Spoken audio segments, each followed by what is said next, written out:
Hi, everyone. My name is Bill Daniels, and I'm the program leader for Native Seed Communities, which is a project of the Indiana Native Plant Society. We're so very glad you've joined us tonight for Stephanie's presentation. Before I introduce her, though, I'd like to share with you some information about Native Seed Communities. Um, we promote networks of native plant enthusiasts working together to regionally collect, to process and propagate native plant seeds to increase the presence of these beautiful and ecologically beautiful plants in all of our landscapes. We have a lot of resources on our Indiana Native Plant Society's website and social media that we'll share the links to in the chat coming up. A few notes before we get started for the best experience for everyone, if you would please keep yourself muted. Also, if you have any questions, please pop those into the chat. If they are questions that relate to the topic at hand, Deb Housen will be fielding those and weaving those into Stephanie's presentation as appropriate. We'll also be doing some questions at the end. And thanks to Deb for helping out with the questions as well as technical aspects. Finally, before we move on to our speaker, if you're listening to this on our Indiana Native Plant Society's YouTube channel, please like the presentation tonight. I'm sure you will be quite happy to be able to do that. And also, if you would subscribe, that will help the algorithm to get this message further out into the world. All righty, well, let's go ahead and introduce our speaker. Stephanie Frischie, Ph.D., is an agronomist with a specialty in native plant materials. Stephanie's professional contributions and expertise are at the crossroads of conservation agronomy, plant ecology, ecological restoration, and native seed production, use, policy, research, and quality. Stephanie has worked in the prairies of the central US and Canada, the scrub forests of Bolivia, and olive agroecosystems in southern Spain. She is a founding member of the International Network of Seed-Based Restoration and runs Native Interest LLC from her home base in central Indiana. I now present to you Stephanie Frischie. Thank you, Bill. Great to be here with everyone at Indiana Native Seed Communities. And it was interesting to see what folks were putting in the chat and who's collecting what and where you're from there.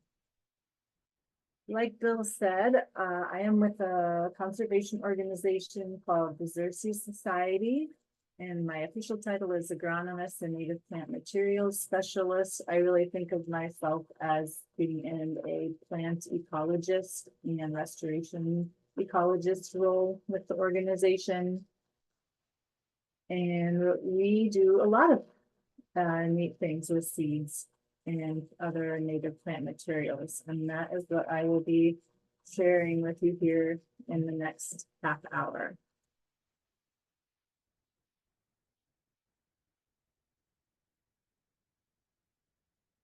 Bear with me while I get to the right tab here.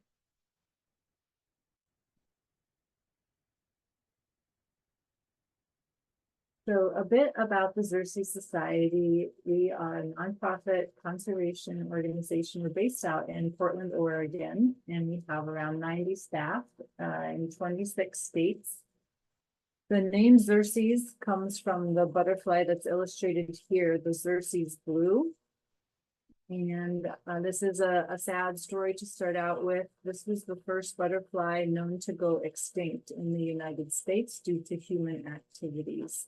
Its habitat was cleared for military development in California in the mid-1940s and 50s.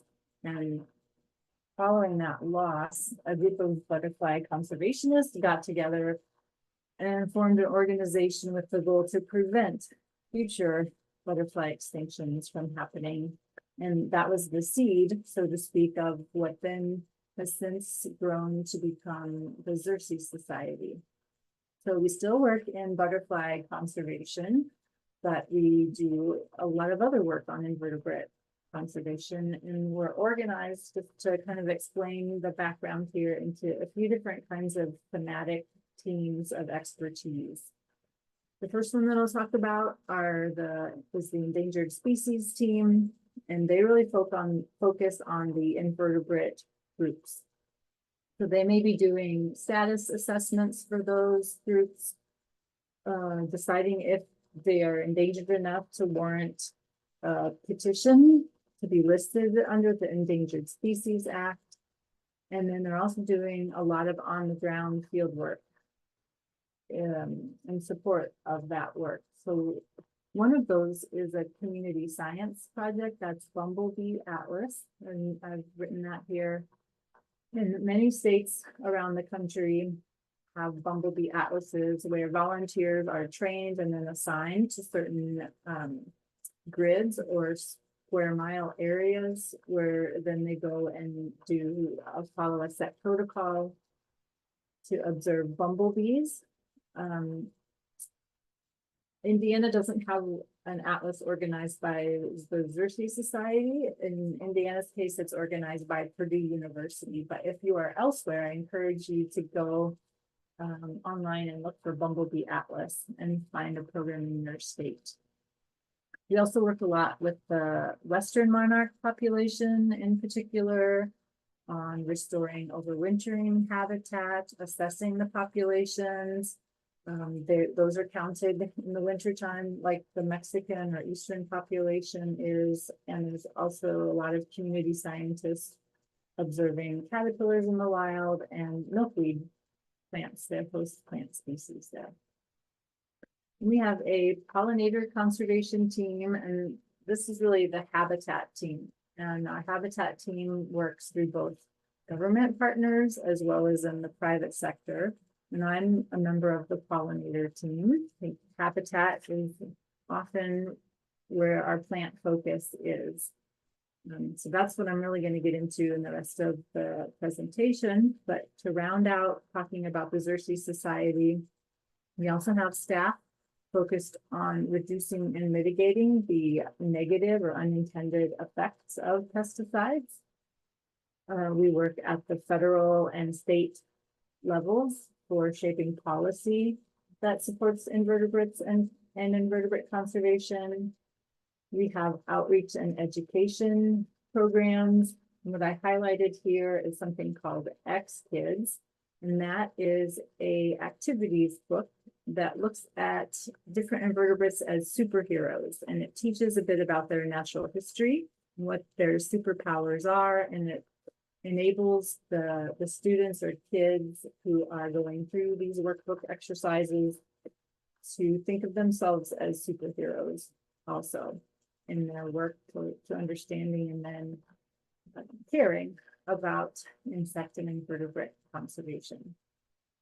And an interesting connection to Indiana there is that the X-Kids curriculum was piloted with the Indiana 4-H Foundation and their input there.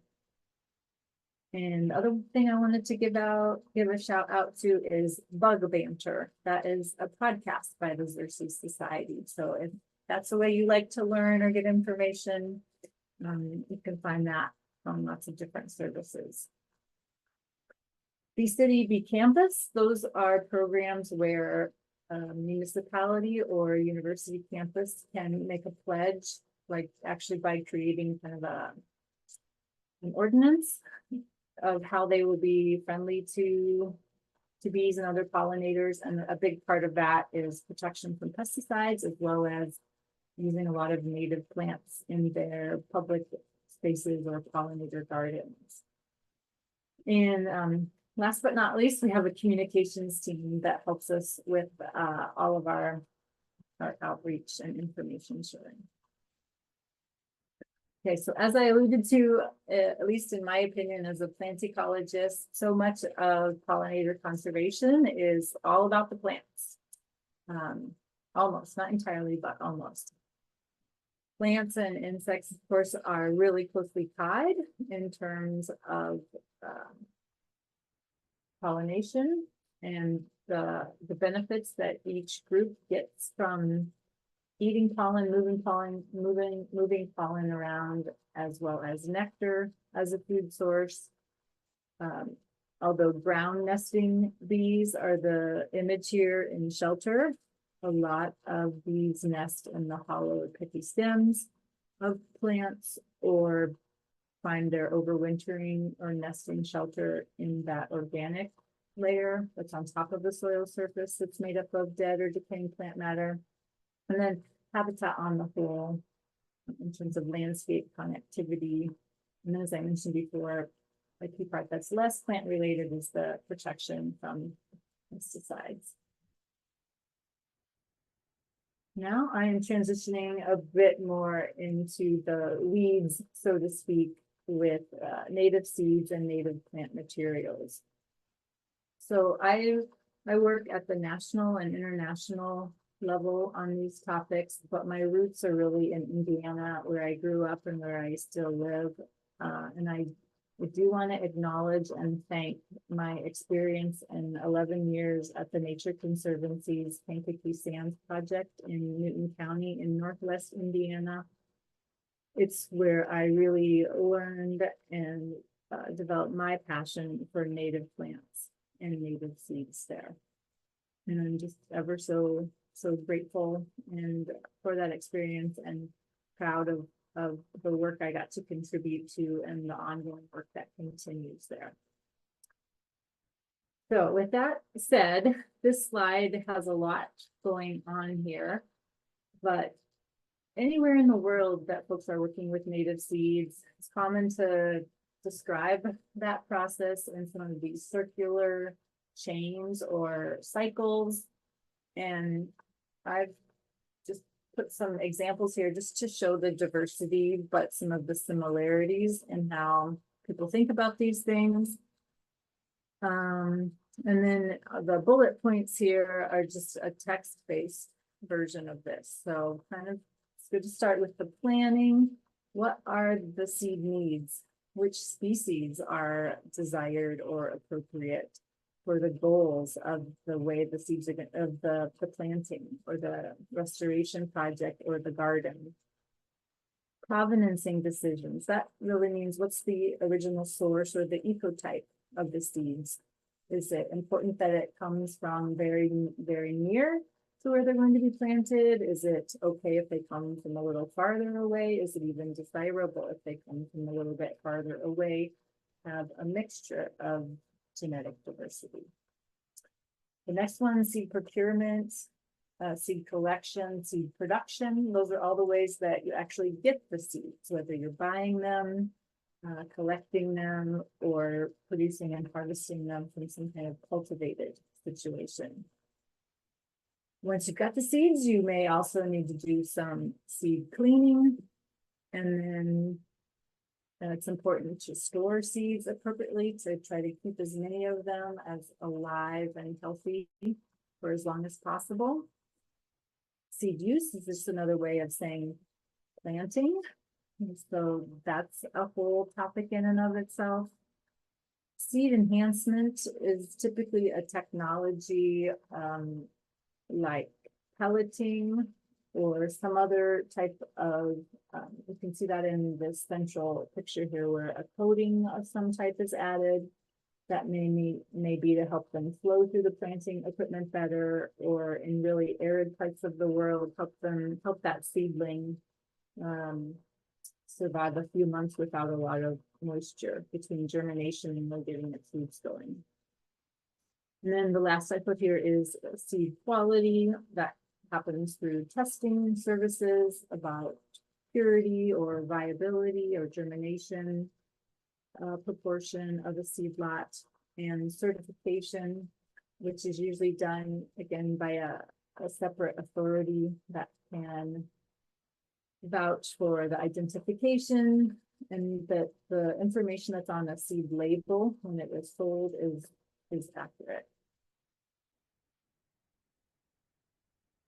I've also kind of distilled some of these cycles and chains into thinking of the supply of native seeds or native plant materials, the demand for those, ways that it's important to try to connect those, And then this other category, and these are sort of the ways I've grouped what I'm going to talk about next, which are some specific projects that we are doing here at the Xerces Society.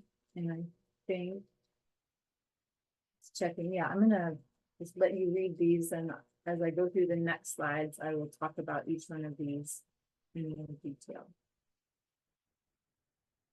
So as our work with particular insect groups informs us, often what's important is a particular plant group.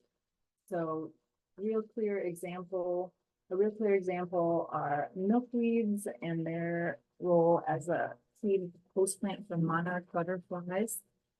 I think in Indiana, we have around 11 native species of milkweed, and across the United States, there are over 90 species of milkweed. So it's an amazingly diverse family, and all of those species can be host plants or are ones that can support monarch caterpillars as they grow and develop.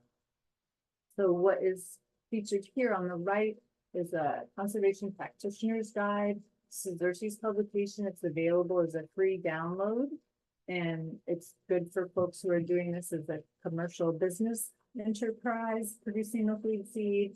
But there's also information for anyone who wants to learn more about milkweed ecology, collecting seeds, some possible other insects that feed on milkweeds, and ways to process the seeds and store them. And native thistles are also a wonderful group of plants for pollinators and many other insects, but somewhat maligned.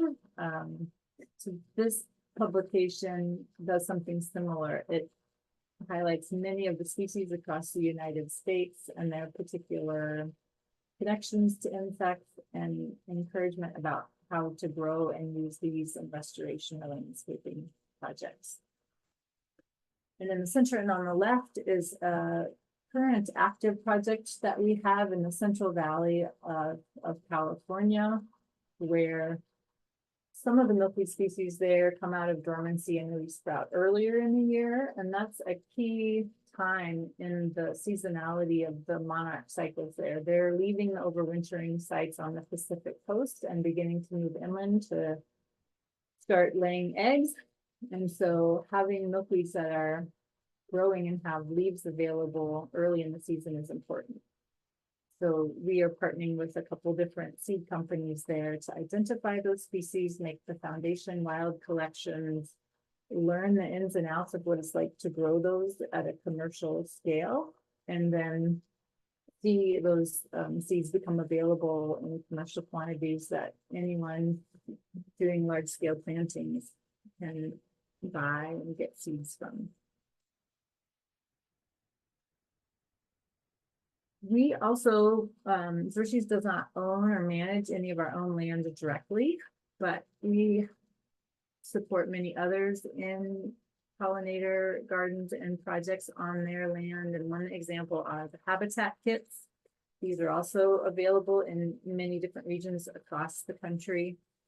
And an organization or an individual or a farm even can submit an application, and they get hundreds of plants of a lot of different species and some technical assistance to help plan and install those and create pollinator habitat. And our staff is there designing and working with the native plant nurseries. They're also asking for certain species that we see as really important for pollinators, as well suited to where these sites are going to be. So that's something where through our specific demand, we're also adding and increasing to the types, to the plant species that are being offered by native nurseries. We have staff who are working with the NRCS, or Natural Resources Conservation Service, at their state, across several states at the state level. For those of you who may not be familiar with this, the federal government will offer a cost share for native seed mixes that are used on farm fields where they are being rested from production. So there are particular conservation goals with those, and one of them is wildlife habitat, particularly for pollinators. So our staff help provide input onto which species should be required in those mixes, and then that's another way that demand is created for those species, and it helps to grow opportunities for native seed producers. And then our staff also does a lot of seed mix design for partners. We develop seed mix calculators that partners use, and also offer and provide training on how to do seed mix design.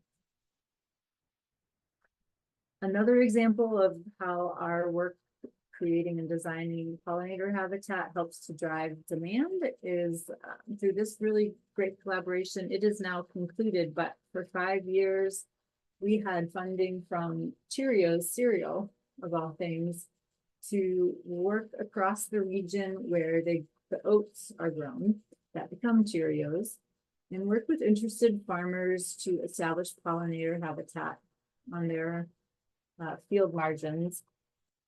And our key partner in this was John Skinner, pictured here, and his company, Skinner Native Seeds. And similarly to as I described before, John had been in business for many decades and was successfully producing native seeds, mainly of grasses. But when this funding from Cheerios came along, and we were planting over 3,000 acres over 5 years of pollinator seed mixes, John was able to access remnant prairies like the one shown here and make foundation seed collections, and then add that to his inventory and the production fields that he has. And within a number of years, be able to provide what's really a relatively diverse mix for this kind of application. So here's an example of that. There are 34 non-legume forbs in this mix, the green colored names. There are 10 grass species in gray, 8 legumes, and 1 shrub. And 3 years prior to this, what Skinner Native Seeds had was purple prairie clover, or Dahlia purpurea, and white prairie clover, or Dahlia candida. So this is also something where we were able to assist this company in kind of going to the next level in terms of what they were able to produce and provide. And we just continue to keep growing and expanding and serving the Nature Conservancy of Canada and many other project partners there in Manitoba and Saskatchewan. I'm gonna just pause a bit here and jump back into the pesticide protection question, but our pesticide team offers support to growers who are interested. You know, when you're a seed producer, you want insects that are pollinating your flowers because that's how you get the seeds, but you don't necessarily want all the insects that are consuming your seeds, or excuse me, consuming plants and potentially affecting seed yield. So we look at integrated pest management approaches and pesticide risk assessments, and help native seed producers think through some of those management decisions and choices. And then more on the native plant side, and things you buy at a garden center, our team has created a fact sheet here on how to buy bee-safe plants, and then on the flip side, on the supply side, how nurseries can offer bee-safe plants. So these are, again, 2 short publications available for free on our website. As this managing milkweed crop pests is also another resource. Okay, and then a bit more about connecting supply and demand. Like many conservation organizations or native plant organizations, we have some online tools for this. We have on the left the Native Plant Seed and Services directory, and this helps people find suppliers in their area. There are 10 different filters they can use to help narrow down their choices.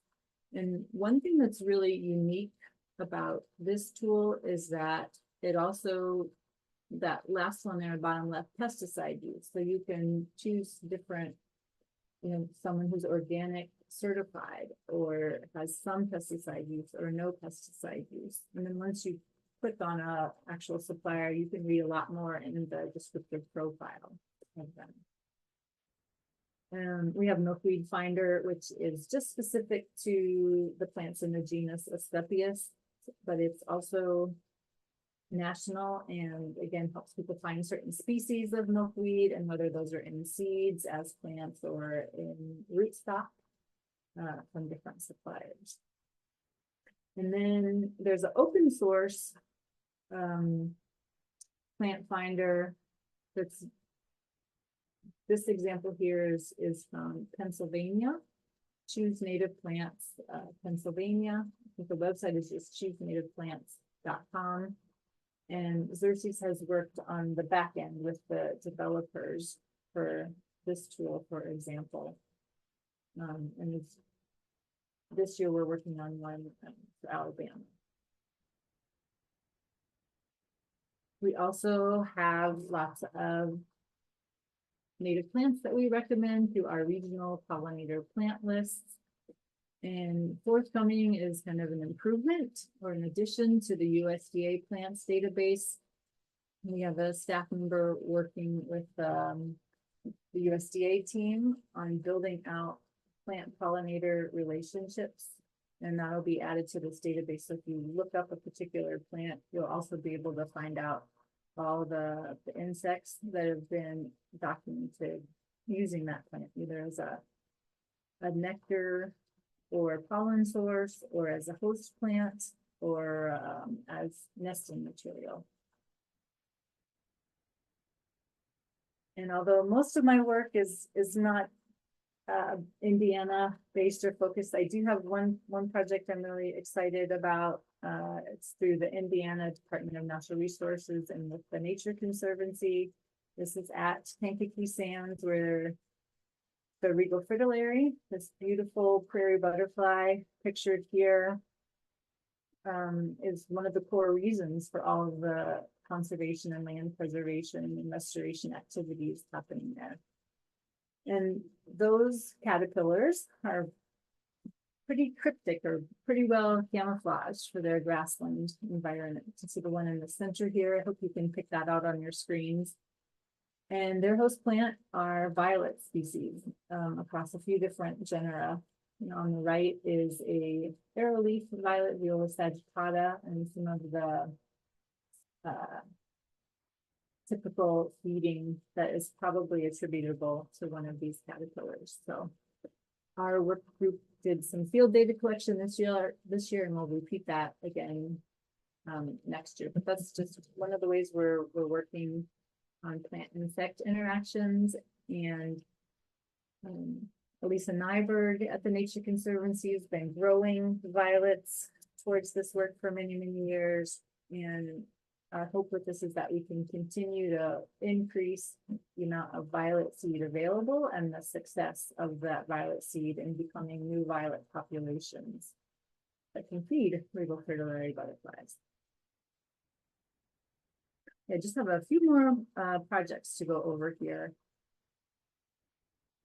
The last one with the butterflies and the violets was pretty concrete and tangible. And this particular one is much more abstract and a desk-based type of research project. The official title is Supply and Demand Factors Influencing Native Seed Price and Availability. This is related to those Farm Bill or conservation programs like CRP, Conservation Reserve Program, and the pollinator habitat.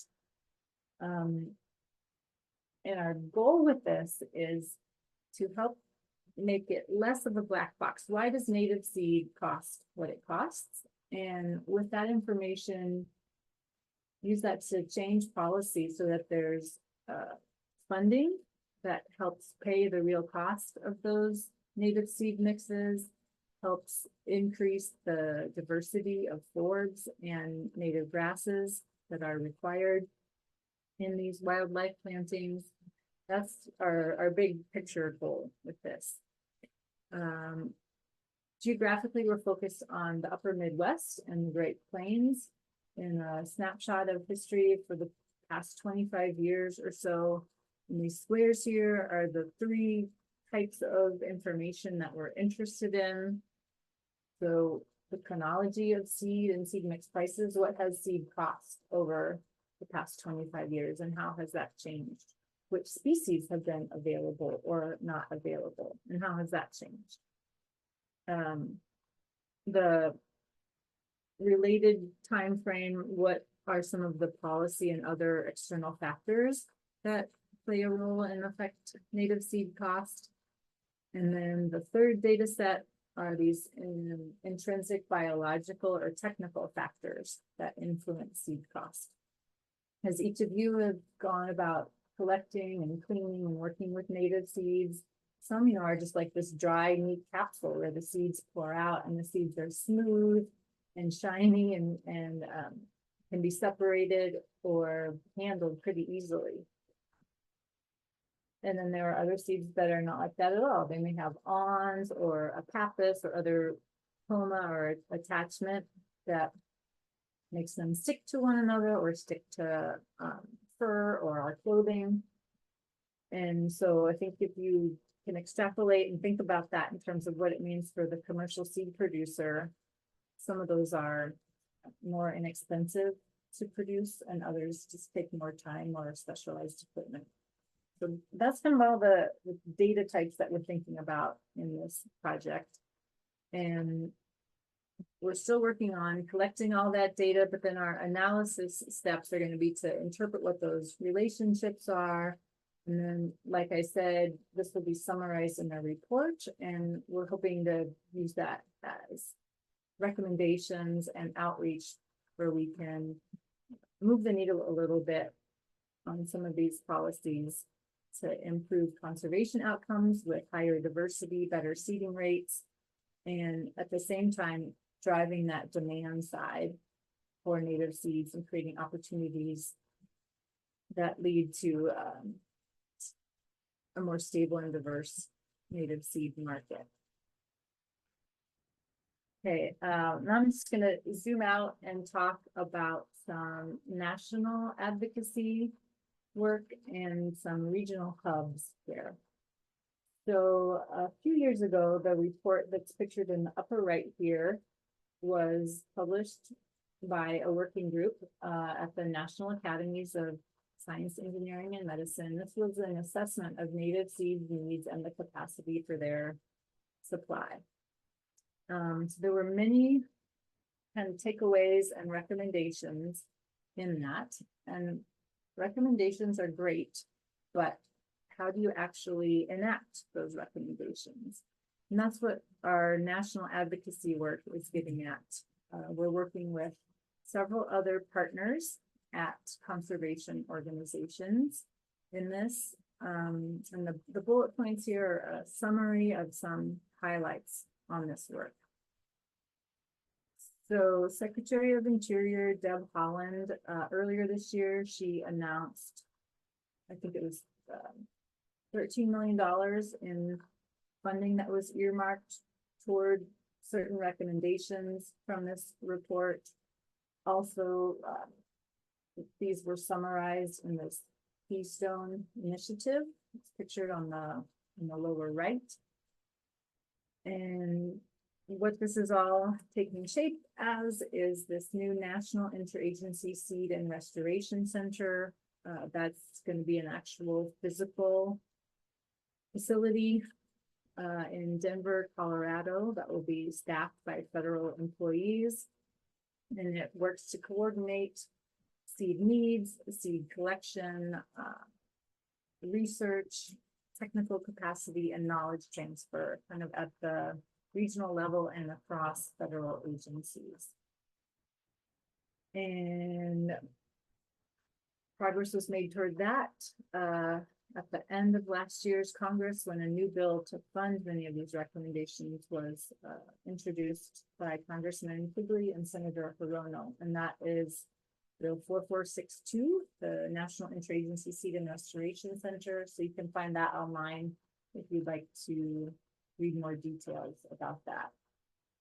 And if you want to get involved in this advocacy with your organization or as an individual, the best place to go is this Plant Conservation Alliance.org site, and you can sign up for an email list there. So anytime that there's news or calls to action on this, you can find out about that through signing up for those emails. One thing that was called for in these recommendations was the creation and support for regional native seed hubs. And here in the Midwest, the Midwestern Native Seed Network is forming. The leadership of this is coming from Chicago Botanic Garden. And I talked with Bill and I think kind of the core group of of Indiana Native Seed Communities about the Midwestern Native Seed Network a while ago. So I'm just summarizing that here, but again, it's in its initial stages. On the left are some of the brainstormed ideas of what the network might do as activities. And the other list here on the right are some of the questions or ideas that have come from the group also. There was an initial survey that went out in April, and this map is showing who all responded to that survey and what their geographic coverage is and whether they're from nonprofit organizations or different types of government, what their affiliations are. This, as I mentioned, is being led by Chicago Botanic Garden, specifically Andrea Kramer. Her email is here, so if you'd like to get involved or sign up for notifications on this, writing her an email is the way to do that. And the last slide here, I'm also just giving a shout out to the National Native Seed Conference.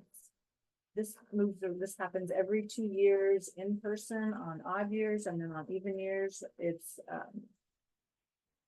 held virtually. Next February, it will be in person in Tucson, Arizona.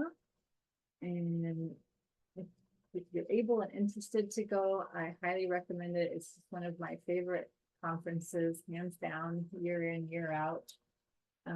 If you're not able to make it in 2025, then stay tuned, because in 2026, it will be available virtually, and that can be a great way to meet people and learn things and share your own work in the virtual conference. That is all I wanted to kind of share outwardly to you, and now I'm happy to take any questions or have some conversation here. Stephanie, this was very informative and great information, great resources. I've definitely made some notes to go gather up some great information. I've got a question that's popped in. It was when you're interacting with nurseries, to what extent do you consider how difficult some seeds are to obtain and how difficult propagation is for some seeds? Like when we're working with commercial seed producers? I presume they indicated, Christine indicated with nurseries. She said, she went on to say, I feel like you've talked about this in the first part of the question. I'm always curious about doing more, particularly in her state. We find resistance around the difficulty in propagation for some. Mm-hmm. Got it. Yeah. Yeah, I think the market forces have gotten us in the Midwest, at least. I'm not sure where this question is coming from, but often the species that are easier and therefore a little bit less costly to produce, those are generally ones that are more widely available. And the ones that can be more difficult to obtain or multiply or grow into plants. Those are ones where there's some kind of technical or informational aspect. And that's often where conservation organizations like Xerces or like many other groups can bridge that gap and help develop, like our project in California, for example, is just that, trying to figure out those propagation methods, what works better, what doesn't work at all, what is replicable. And this Midwestern Native Seed Network is looking at that as a role to play as well. So focusing not so much on the rare and threatened species, that's something that falls under the purview of the Plant Conservation Alliance, but looking at species that have real conservation value or other interests, but are less available commercially, and what are the reasons for that, and then trying to work through as a collective group or a concentrated project on figuring out those bottlenecks and reducing them. Right, right. I hope that answered the question. I think so. She said, thanks so much. Good food for thought. She did indicate that I believe in Colorado, supply of some of the desired seeds is non-existent in Colorado, and other plants are just perceived as being too difficult to grow. Yeah. You hit that right on the head, that it's just at this point not, I guess cost is always a factor in that as well. Yeah. Yeah. I don't see any other questions coming through at this point. I do have, and I failed to, I got so wrapped up in your conversation, if everyone would bear with me so I can bring up your contact information. I do want to get that put into the chat box. And I was mentioning earlier on that I have a tendency to do that sometimes in getting caught up in the presentation itself. So I'll get that posted. And then also we'll be posting contact information for anyone who's interested in some additional information about the native seed communities.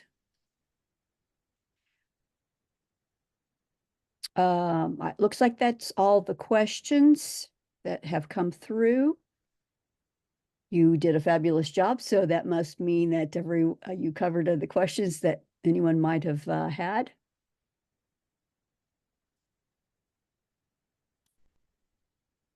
Bill, I can turn that over to you to wrap up and talk about next month. Looks like another question did come through. Okay.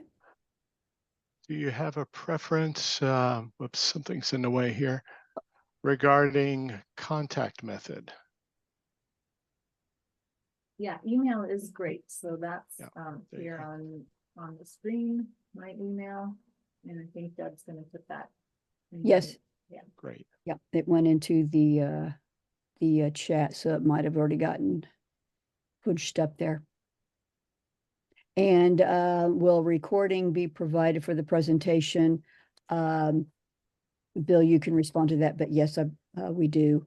We are recording it. Yeah, it'll take me a few days to put that together. I typically edit it a tiny bit at the beginning and the end, so it's a little cleaner at the start and so forth. So, okay, shall we? Well, maybe Stephanie, you want to stop sharing, maybe, and then we can, for the sake of the video. Let's see here. All righty. Well, thank you so much. I really appreciate it.